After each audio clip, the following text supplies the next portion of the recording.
Shalom, selamat malam Bapak Ibu Saudara. Kita tahu dalam menghadapi hidup ini tidak mudah dan mungkin kita takut atau khawatir. Tapi kita percaya ada satu pribadi yang terus menyertai hidup kita, yaitu Tuhan Yesus. Mari kita mulai doa malam ini dengan pujian Yesus memberiku kemenangan.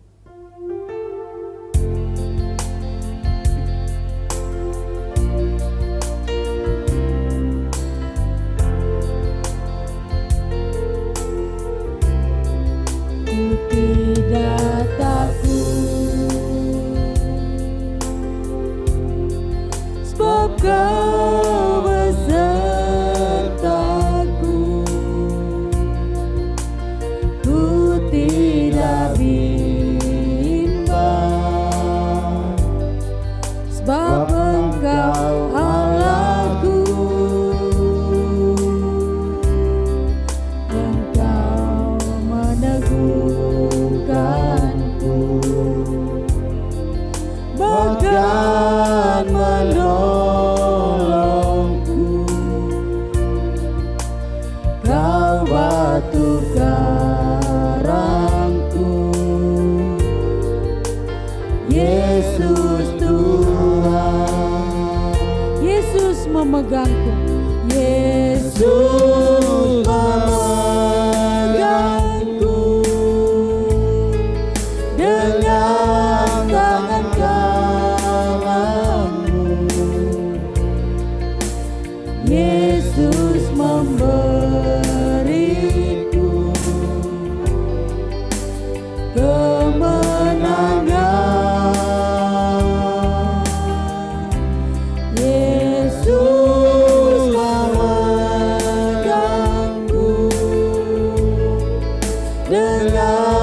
tangan kananmu. Yesus memberiku kemenangan. Yesus memegangku dengan tangan kananmu. Yesus memberiku kemenangan.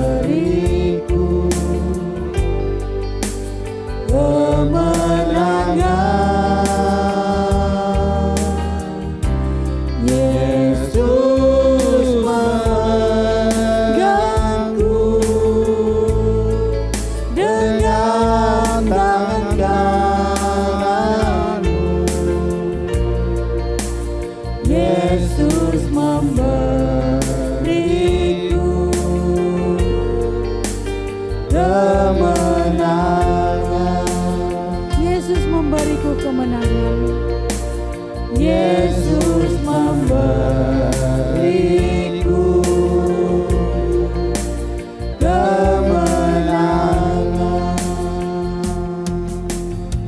Kita berdoa. Terima kasih Tuhan untuk janji-Mu bagi setiap kami yang percaya kepadamu. Engkau tidak pernah meninggalkan kami. Engkau terus memegang tangan kami, sehingga kami tidak perlu takut menghadapi dunia yang semakin sulit ini. Saat ini kami mau mendengar kesaksian saudara-saudara kami. Tuhan Engkau berkati biarlah kesaksian ini boleh menjadi berkat bagi setiap kami. Dan juga firman Tuhan boleh terus menuntun hidup kami untuk lebih taat dan juga tetap berharap setia kepada Engkau. Terima kasih Tuhan, kami serahkan waktu ini tangan Tuhan. Hanya dalam nama Tuhan Yesus kami berdoa, kami bersyukur. Amin.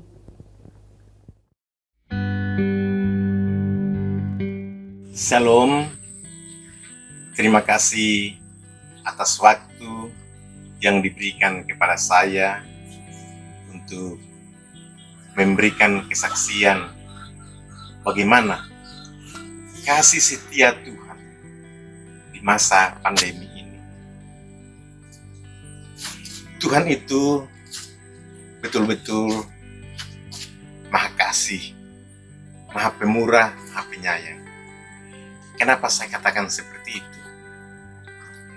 Saya alami sendiri di mana waktu kami menangani banjir bandang di Masamba. Sebenarnya saya sangat khawatir dan takut untuk bertemu dengan orang-orang yang ada di sana. Tapi karena satu tugas dan tanggung jawab yang harus saya kerjakan, mau tidak mau, saya kerjakan. Setiap hari bertemu dengan orang yang berbeda, orang yang datang dari daerah lain, datang mengantarkan sumbangannya ke Masamba.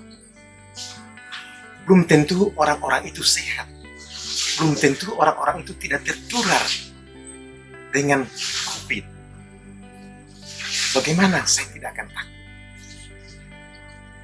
Tetapi saya berdoa kepada Tuhan, berserah kepada Tuhan. Kalau Tuhan akan memberikan yang terbaik buat saya. Sehingga di masa kami tugas kemanusiaan di Masamba, membantu masyarakat, membuatkan hunian sementara, berbagai masyarakat yang kita temui dari daerah yang berbeda. Tapi puji Tuhan, Tuhan begitu menyayangi saya, sehingga sampai hari ini saya masih diberikan kekuatan dan kesehatan. Itulah bukti tanda kasih setia Tuhan di dalam kehidupan saya. Oleh sebab itu, mari kita bekerja diiringi dengan doa. Tuhan akan pasti memberikan yang terbaik buat kita. Terima kasih.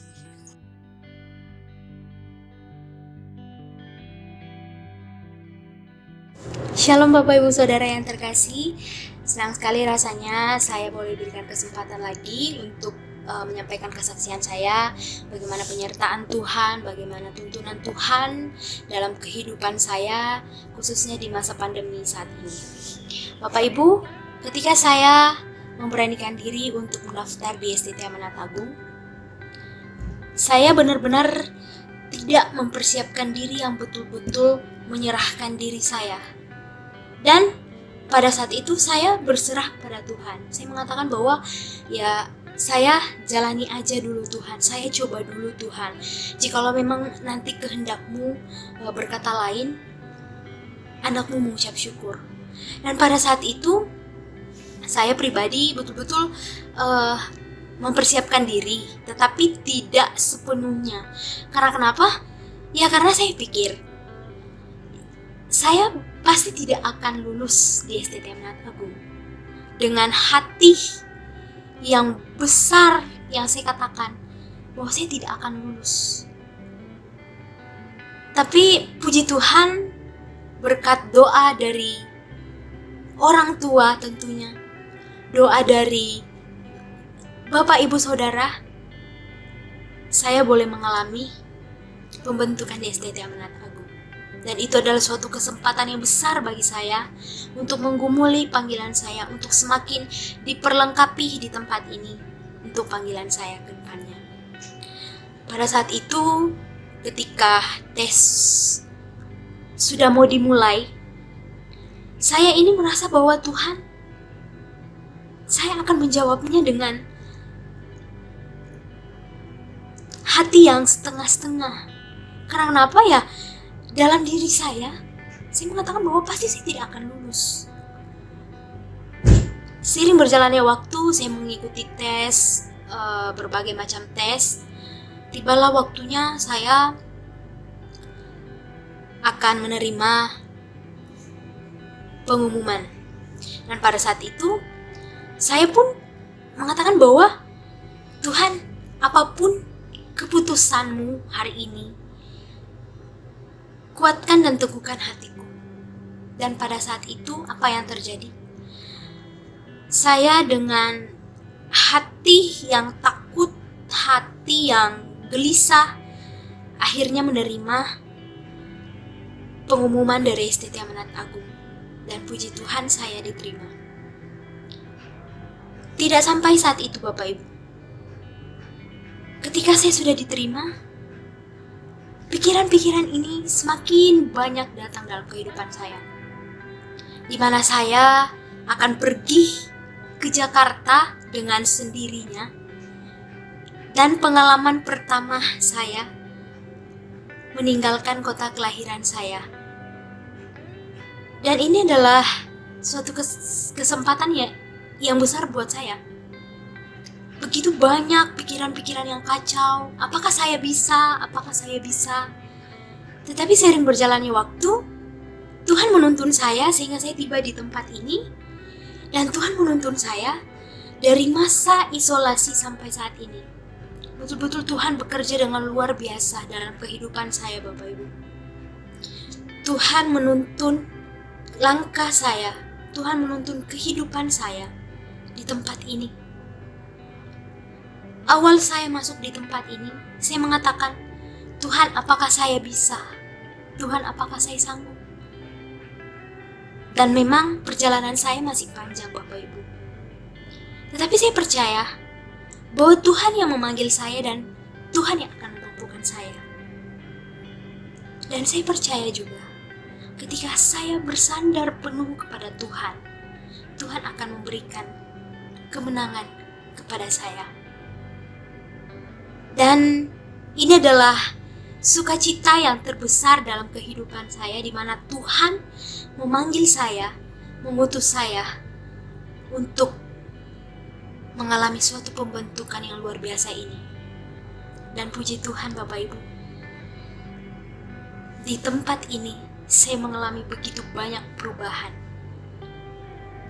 Dan saya juga sangat mengucap syukur atas dukungan dan doa dari Bapak Ibu Saudara.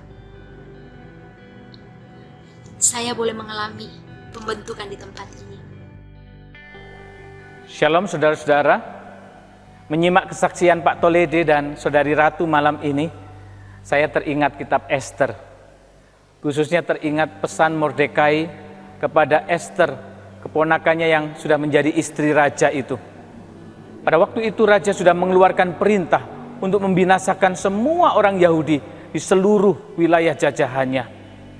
Akibat rekayasa jahat seorang panglimanya, Mordekai lalu mengirim surat kepada Esther, mengharapkan Esther tidak tinggal diam dan mendorong Esther untuk berbuat sesuatu untuk menyelamatkan bangsanya. Nah, ayat inilah yang teringat oleh saya saat saya menyimak kesaksian dua saudara kita tadi. Saya bacakan dari Esther pasal 4 ayat 14. Siapa tahu, mungkin justru untuk saat yang seperti ini engkau beroleh kedudukan sebagai ratu. Intinya, Mordekai ingin mengingatkan Esther bahwa posisinya sebagai wanita Yahudi yang menjadi ratu Persia itu bukanlah sebuah kebetulan. Ada panggilan Allah, pengutusan Allah di dalam posisinya saat ini, di dalam situasi bangsanya saat ini. Nah, bagaimana respon Esther? Esther meminta Mordekai dan orang-orang Yahudi untuk berdoa, berpuasa untuk dia. Saudara-saudara, respon Esther ini jelas menunjukkan setidaknya dua hal. Yang pertama, Esther merasakan seperti yang dirasakan oleh Pak Tolede dan Ratu tadi. Merasa khawatir, gentar, atau takut, merasa tidak sanggup melaksanakan peran atau tanggung jawab tugas yang sulit itu. Yang kedua, respon yang seperti ini menunjukkan atau membuktikan bahwa Esther mengamini, setuju dengan perkataan Mordekai bahwa mungkin justru untuk saat-saat seperti ini aku dianugerahi posisi sebagai ratu. Nah, saudara-saudara, singkat cerita, Esther melakukan bagiannya dan bangsanya terselamatkan. Saudara-saudara, sudah jelas bahwa kondisi pandemi yang tidak kunjung berakhir ini sudah membuat situasi kita menjadi sangat sulit. Kita mungkin bisa merasa gentar, khawatir, atau takut, merasa tidak siap, bahkan merasa tidak sanggup untuk melakukan peran kita, tanggung jawab di dalam posisi kita saat ini. Tetapi saudara-saudara, Alkitab kita sangat jelas. Kita dipilih menjadi anak-anak Tuhan bukan untuk menjadi bersikap putus asa atau bersikap menyerah seperti itu. Alkitab sangat jelas di dalam segala situasi kita ini tetaplah umat pilihannya. Kita punya janji berkat Allah, jadi kita pasti akan ditolong Allah. Tetapi sekaligus kita ini punya mandat, tetap punya mandat untuk menjadi saluran berkat. Sebab itu malam ini saya mengajak kita untuk sungguh-sungguh merenungkan pesan dari Mordekai ini. Yang di dalam terang perjanjian baru saya yakin kita boleh mengubah kata siapa tahu dan menghilangkan kata mungkin di ayat 16 tadi. Menjadi seperti ini. Aku tahu justru untuk saat yang seperti ini aku beroleh kedudukan sebagai seorang ibu rumah tangga atau kepala rumah tangga atau sebagai seorang anak, sebagai murid, sebagai guru atau hamba Tuhan atau sebagai seorang pedagang dan lain-lain. Mari sama seperti Esther, mari kita tabah dan bertekun melakukan bagian kita yang kita bisa, tentunya dengan pertolongan kuasa Allah yang kita mohonkan melalui doa-doa kita, bahkan bila perlu melalui doa dan puasa. Amin, saudara-saudara. Mari sekarang kita naikkan doa-doa syafaat kita.